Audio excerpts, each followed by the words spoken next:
Welcome to హైకో properties. ఇప్పుడు మీరు చూస్తున్న ఈ యొక్క హౌస్ వచ్చేసి 100 square yards north face house అండి. మనకి ఇది రాంపల్లి విలేజ్ దగ్గర ఉంటుంది, హైదరాబాద్.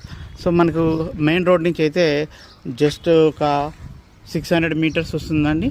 మనకు 1850 డైమెన్షన్స్లో ఉంటుంది. 2 BHK వస్తుందండి. మంచి సఫిషియెంట్గా వస్తుంది హాల్ అవన్నీ కూడా. ప్రైజ్ విషయానికి వస్తే మనకు 58 lakhsగా చెప్తున్నారండి. Slightly negotiable. ఇంట్రెస్ట్ ఉన్న వాళ్ళు మన కాంటాక్ట్ చేయొచ్చండి. మనకు స్టెప్స్ అండి, ఇక్కడ సింగిల్ రూమ్ వస్తుంది.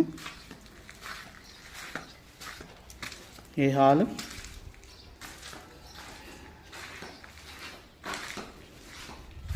పూజా రూమ్ వస్తుందండి, కిచెన్ వస్తుంది, అండర్ కన్స్ట్రక్షన్లో ఉందండి. చూడండి బెడ్రూమ్స్, తర్వాత అటాచ్డ్ బాత్రూమ్ వస్తుందండి. ఇక్కడ టీవీ యూనిట్ వస్తుంది. ఇక్కడ వచ్చేసి ఇంకో బెడ్రూమ్ అండి. సో ప్రైస్ వచ్చేసి 58 lakhs.